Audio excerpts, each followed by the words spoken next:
Dare to be Bold is brought to you by J.Forks Designs lifestyle accessory brand. Here at J.Forks Designs, Dare to be Bold is more than our motto, it's our way of life. For our podcast series, we are interviewing people who live boldly. Today we sat down with James O'Brien with OBrien Ranch, who followed his passion to bring his family back to the ranch life.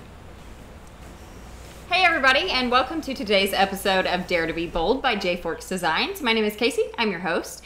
We are here in Beeville, Texas today with James O'Brien. James, thank you so much for joining us. Thanks so much for having me, Casey. This is fun. This house that we are sitting in right now is absolutely incredible. I just have to say that first off. This is part of the OBrien Ranch, correct? That's correct, yeah. It's been here a long time, a lot longer than I've been here. So. Well, it's amazing. Thank you. Can you tell us just a little bit about what takes place here at the OBrien Ranch? I'll step way back because, ever since I've been 5 or 6 years old, I don't remember not being involved in agriculture and being horseback. And so the main thing that happens out here is horses and cattle. We're a cow-calf ranch and we raise beef. And so ever since I was going to say old enough to do something, but it's more old enough to be in the way. 5, 6 years old, I'm riding the fence so I don't get lost, right? I'm watching these guys. My dad, Morgan O'Brien, Mick O'Brien, Dick O'Brien, my dad and uncles, and the hands out here do bold things, They're roping bull yearlings on 2-year-old colts because that's what needs to be done at the time, right. Sometimes you don't plan it out, but that's the job that has to get done. And so I had an opportunity way early on to watch people be bold because they had to be, right. It was just part of their lifestyle. That's right. Yeah. Absolutely. Yeah. In fact, I can remember stories. I'm seeing some of this, as 8, 9, 10 years old. My Uncle Dick, he's roping. Oh, man, he was on a 2-year-old dun mare, I think. And we were out working cattle. And it doesn't always work like you plan, right? And so he ropes this big bull calf and just steps off and starts walking off. And one of his buddies asks him, What are you doing? Where are you going? And he says, well, I'm going to walk over here because there's about to be a bad wreck over there. She's never had anything roped on her before, And so he reaches and ropes, but he steps out of the way, and there it is. She goes to, rope comes tight, and it's a big animal on the other end of her. And she, bucks a little bit, but it all settles down. He gets back on. They finish the job, right? And so you grow up seeing these guys, and you think, man, they can do anything. Yeah. I can do anything too, and it's not always butterfly and roses, Yeah. It was a pretty good wreck that day, but it's the job. And what a cool thing though to grow up and see that, and then to want to emulate as you grow up and like have these guys to look up to. Yeah. Growing up, the internet came about while we were coming up, right? Yep. And so when they grew up, it was still an older way of life, and then we got here and to make the decision to try and stay connected to this. Yeah. It was interesting and fun and tug at your heart a little and hard. Right. It's hard to stay connected to this when it seems like the whole world is just blowing past it. So how have you dealt with that? In trying to stay true to your roots and what's happening here while progress is sort of just continuing. I just had to embrace both. I can't speak for everybody, but for me, like I studied computer engineering at A&M and embraced that technology, and I embraced the progress, and at the same time tried to embrace the history too. Right. And so you feel like you're getting pulled apart, but if you can put them together, it seems like that's kind of how I tried to handle it. When I went into computer engineering, the reason was because I thought whatever my real job would be, I could do it from anywhere, hopefully. Right. And anywhere means here. I want to be able to do my real job from the ranch. And so that's really why I pursued that, and because I was encouraged by my dad, my family, and to look at alternative things, not just agriculture. See what else is out there. You bet. Yeah. I did some interns during college, of course, and then interviewed with Motorola, and you step off the elevator and you see the cube farm as far as you can see, and it's a little different than the view that you see outside here. Just a little. And man, I don't know, it's just a little, you get balled up inside and you think, oh man, this isn't going to work. But just because you think it isn't going to work doesn't mean you can just go back to the ranch and expect to make a living and support a family. And you know, you got to figure out a different way to do things. And so I did use my degree, but we started a little software company for horse ranches and breeding facilities and vets and things like that. And we started that company. We set up in San Antonio. And I was there for about, I guess we were there for 12 years, 12 and a half years, doing that. And we met some really interesting people doing that kind of work. Because in 03 or 02, when we started the business, or even now, when you ask ranchers to put records on the internet, you know, it's, whoa, dial it back, you know, Mr. Jetson, hold up, you know, for a second. And so in 03, it was even bigger of a stretch. And our software was all web-based. And so we were writing all our own software and doing all our own marketing. My wife, I say we, it was with my wife. She studied marketing at A&M. Okay. And I couldn't afford to hire one, so married a marketer. That was perfect. Yeah. And so, you know, we did all that work in-house and met the coolest people. Yeah. And it kind of transformed from a software company. The same people that were doing records online and things like that were trying to make a living in agriculture and with horses.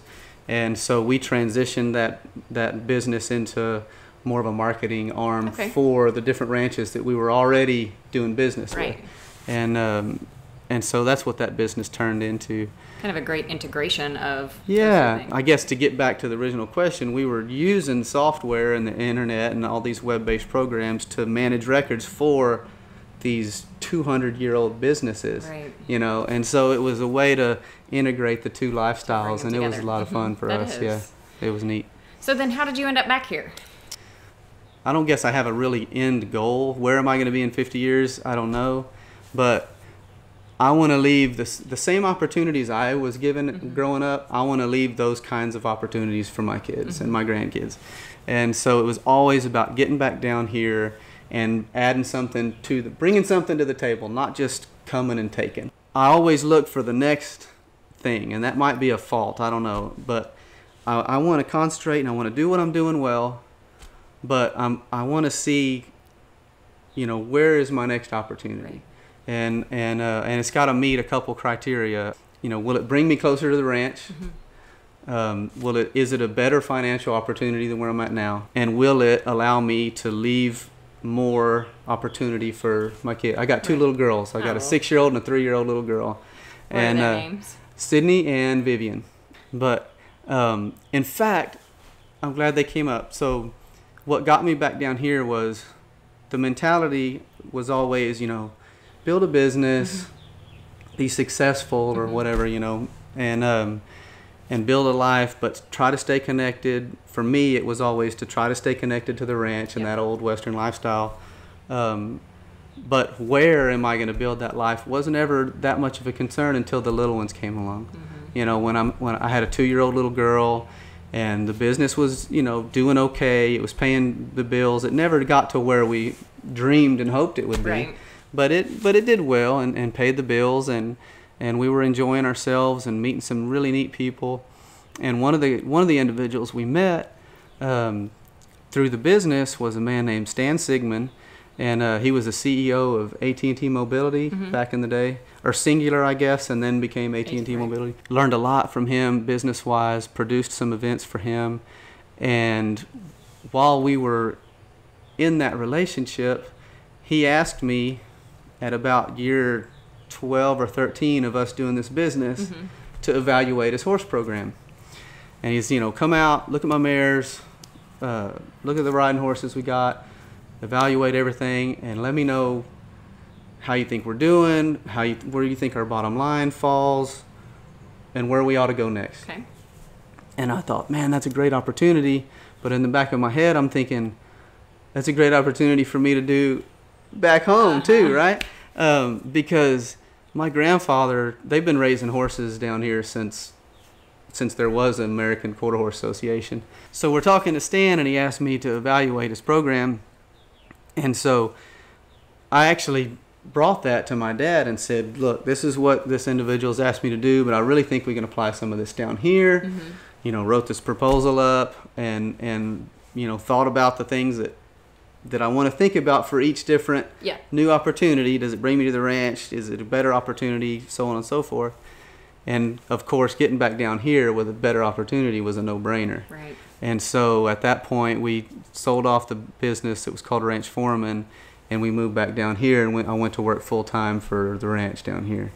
And so it was one of the stepping stones toward the end goal yeah, right. You bet. So are you still doing kind of that, evaluating what's your role now here? No, in fact, that's why I say there never really was a decision of leaving the corporate world. It's more of a process. So I did that for about 3 or 4 years for my dad, and then it got to the point where, you know, people knew we were down here. They've always raised great horses, but now we've got a training arm to go with it. Okay. And so people were buying their horses and leaving them in training with me. Got it. And it got to the point where I just didn't have room over there, right. you know, to do everything. And so same thing, you know, we sit down, we put the pencil and paper to it, talk to my lovely bride to see if she's okay with the next step, right. You know. And then evaluate the decision just like everything else, you know. Will it still allow me to be really involved with the ranch? I still help them work cows and do all that. But now we've transitioned to being totally independent. And so we're training for the public, raising our own horses, you know, and stuff like that. And now we're focusing on that and looking for the next big thing. Obviously, you got some foresight and some internal business sense about you, like your 3 questions that you ask. I think that's awesome that you think of those things before you kind of venture out into anything new. And you talked about kind of always looking forward to the next thing, and you said, I don't know if that's a fault. I think that is such a great thing, though. I think that's what keeps you and keeps people in general who are looking forward and looking to the next thing. That's what kind of keeps you motivated and keeps you going. Right. Do you have a next thing in mind right now? You bet. In fact, the reason I say it's a fault is if you ask my wife, Tawny, it's a fault. Because there's usually 40, there's usually 40 next things, right? And so you have to use those 3 questions or whatever to dial all that back, you know. Those are your qualifiers. Sure, like, okay, we can't go, you know, work on the next Elon Musk project or whatever. You know, let's keep it, you know. let's be real. Yeah, that's right. Let's be realistic here. So, yeah, we got one near-term project that we're real passionate about and enjoying, moving into a direct market beef, grass-fed beef deal. And the way that came about was, you know, like I said earlier, we raise beef here. That's what the ranch has done here for over 100 years. And so how can we do that but add some value to that? And so we've dipped our toe into buying some steers from the ranch. So they're all, you know, from the same place, born here, raised here, and now they're going to be finished here. So that'd be the next big thing, or the nearest thing that's happening. And the most fun thing I think that's happening right now is my little girl has kind of inspired a little book series we're going to try to do. I love it. And because she thinks she runs the whole place already anyway. She probably does. And she does. Yeah, she does. She does. You're right. And ever since she was little, we'd take pictures of her, you know, dragging a feed sack or, you know, I'm usually right behind her. But, well, you know, my wife, she's an amazing photographer, and she'll take these pictures where it'll look like, you know, my 5-year-old daughter is running out these bull yearlings or something by herself, right? And so it's so much fun for her to see these pictures and think she can do anything. I can be bold. Look at me. I can do this. And so we want to pass that attitude down to her, you know. And so she is actually the one that she loves taking these pictures and sharing this stuff that she can do and telling her buddies. But we're going to put this book together. She's kind of, in fact, she changed it yesterday. We sat down at the house and read her what we had because we've got a publisher and we're fixing to push this out. That's so awesome. And it's awesome, except she changed the book. And we're giving her this leeway. Right. And she said, because she's always dreaming about this alicorn, unicorns with wings. Are alicorns. I didn't know this until about 4 years ago. I didn't know. There's a unicorn. Your audience is probably going to be fascinated with this. I'm so fascinated sorry. with this. There's unicorns, there's Pegasus. Yeah. But then there's alicorns. Horns, wings makes an alicorn. Yeah. So, yeah. Like, we learned something about. I love fancy. That's right. We're learning about livestock, wow. right? Yeah. And so we have this running game when we go and do stuff, you know, looking for hoof prints and feathers and whatnot, you know, about finding the alicorn. And she told us last night that she wanted to find the alicorn in the first book instead of always looking for it, and it can help her with her chores. That's the next fun project at our house. That is a fun project. Yeah, that is. And so they both weigh in on it. And Tani's amazing, you know, with her. She's got the marketing skills and the photography, and it's a lot of fun. You guys got the real deal out here. That's awesome. We do lots of new stuff. It doesn't always work, you know. But that's part of being bold, I guess, is taking the defeats and moving on to the next thing. Well, and you said something when we weren't on camera earlier or recording. You said this is a hard life. This is tough, and there are a lot of people who wish that they could, you know, do this, and they just can't make it work. So can you just kind of talk a little bit about that or elaborate some? Yeah, I mean, I was one of those guys. If I thought I could support a family, as soon as I graduated high school, I'd have been on the ranch. Yeah. You know, I'd have been back here working cattle and riding horses and you know, doing it. Yeah. But that lifestyle is not a lifestyle that you can support, you know, a wife and 2 little girls and going and doing things. Right. I had to go out there and figure out a way to make it back eventually, but to bring something to the table when I come back. And bring alternative revenue models down or figure out different ways to improve my own business so that I could live that lifestyle and still make a living. Because of what you said, it's hard, you know. It's fulfilling. It's a very fulfilling life, and I would have been fine with eating, you know, pimento cheese sandwiches and buying, you know, wooden stick horses for the girls every Christmas. But I've got a wonderful wife, and she doesn't deserve that lifestyle, you know. And so we have to figure out a way to make it all work. Right. Yeah. What advice would you give to people who know what they're passionate about? Like you knew you're passionate about this place. You knew you wanted to come back here, and you knew that there were going to be some steps you had to take to kind of make it back. So what advice would you give to people who have an idea or have a passion that they know they want to pursue, but maybe it's just not the timing, or what would you say to them? I would say to be humble and persistent. Which of those do you think is more important? Oh, that's tough. I think they're equally important, and I'll elaborate. So, I wanted to train horses. That's what I wanted to do, but I wanted to be able to make a living, and so I had to understand that I'm not good enough to do that now yet. You know, back in high school, even in college, and even after. But I was persistent enough to keep doing other opportunities that might be related to horses or might be related to agriculture. And so I had to understand I'm not ready. I've got to keep getting more skills that will let me be ready. I got to go to bed every night, and even though I might be stuck behind a computer every morning writing software, at least I'm doing it for horse ranches. Right. And so I have to I got to keep doing it, you know, keep doing it. Furthering yourself toward that goal. You bet, you bet. And in fact, that's why I said early on that I don't necessarily have an end goal. It's more of a process, you know. And so I want to take baby steps to leave this world, you know, giving my girls the same opportunities I got here with.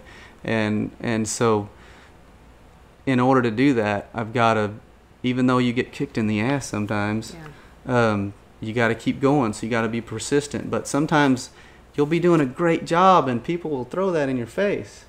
And you can't get upset or you can't get discouraged. You got to be humble enough to understand maybe it wasn't as good as I thought it was, or maybe I can go develop another skill set that will allow me to address that differently than I did. Because, man, people are different. Even the horse training business is not really a horse training business. It's a people relationship business. Absolutely. And so you developing the horses is only half the battle, probably less than half. Right. You know, y'all's business is probably real similar. You develop beautiful jewelry, but you still got to go find an audience for it. And so developing the relationships with the people is a big deal. And personally, I mean, I'm very nervous in this atmosphere. This is not my bag. You're doing a fantastic job. Well, thank you. But alone in the brush, you know, or horseback in the arena by myself all day, that's my bag, man. Right? You know, that's what I enjoy. And I had to, when we first started our software business, in fact, that's another comfort zone for me. I can sit behind the computer and be good all day long. You know, I'd rather be outside, but alone is comfortable for me. And when we started that business, you can't be successful if you sit in a room by yourself all day. So I had to develop those skills, get out in front of people, and even though you want to throw it out on the stage, you gotta suck it up, be humble, develop those skills, say yes to some different opportunities that make you uncomfortable, and and roll through it. And so, in fact, I guess that'd be number 3: persistent, humble, and be willing to step outside your comfort zone. You have to. I think that's huge. You have to develop those different assets to be able to further yourself. To grow and to better yourself. Growth and is uncomfortable. It is. I think that's the only time we truly grow is when we're You uncomfortable. bet. Or, and it's as a result, it's uncomfortable. But failing or having a misstep or something going wrong, and that does push us out of our comfort zone. Sure. And that is how we grow. Sure. And continue. We talk to people. I had a kid. He's 18 years old, and so on the grand scheme of things, he's just starting. But he's probably started more horses than anybody around here anyway, even at his young age. Mm-hmm. But he's doing a good job, and he had an owner that kind of got in his face a little bit, and he called me upset, and that's the number one. And I told him, I said, number one, your customer is right, Okay, you may not want to do it that way, or you may think that what he's asking you is not an effective way to train the animal. Go get you some more skills and get to where he wants your way. Right. If you're not good enough to get him there, settle down and go get you some more skills and develop that animal in the way he wants, but the way that you know how and that you're comfortable with. Right. But that's hard to do, especially if you're 18 and think, a lot of machismo, right. And well, that's where that it's humility and being that's humble where comes you in. bet. That's right. You got to slow down and understand there's a bigger picture if you're going to get to the end. Mm-hmm. Is there anything else you would like to tell our watchers, our viewers, our listeners? Be persistent. Enjoy stepping out there and doing things that other people won't do. Yeah. Mm-hmm. And if you are passionate about what you're trying to do, don't let somebody telling you no, shut you down. That I think is critical too. We've talked to some people who have mentioned that they've been told they couldn't do something, or they've been, heard these negative voices and struggled with that. What do you say? You just kind of touched on it, but what do you say to people? Because so often people believe what they hear. Yeah. How would you address those that? people don't know what they're talking about. Right? They don't. You're talking to a hard-headed Irishman here. To heck with those people. No, everybody does things based on the experiences they've had themselves, right? And so usually if somebody tells you can't do it, it's because they can't. And that's okay. There's no reason to get upset with them. They got, their own reasons for doing things the way that they do. And that's easy to do when somebody tells you no, is to take it personal and hold a grudge against that individual because they told you a certain thing. But I would say to take whatever they said to heart just as much as if they told you were God's gift to humanity. You can't take that to heart either. Our passions, what's in here, is a God-given whisper that we got to slow down and listen to. And if we hear it and believe in it, if we think we've got a direction, then we owe it to ourselves, we owe it to our family, our friends to pursue that, no matter what anyone else is telling us. That was James O'Brien from J.J. OBrien Ranch. For more information, you can visit the website, jjobrienranch.com. That's jjobrienranch.com. And follow them on Instagram at The Ranch Princess, on Twitter at Flying O Horses, and on Facebook at Flying O Cow Horses. Our next podcast will be available on September 6th, and we are sitting down with Megan and Annette, the two amazing minds behind Annette's Touch of Class and Gina's graphic tees. Dare to be Bold is a branded podcast from J.Forks Designs. This episode was produced by me, Casey Forks, Jenny Forks, and Courtney Cobb. Courtney Cobb mixed this episode. You can find Dare to be Bold on SoundCloud and iTunes, or watch on YouTube. Do us a favor and help spread the news about our show. You can also find us at jforksdesigns.com. I'm Casey Forks. Thanks for listening.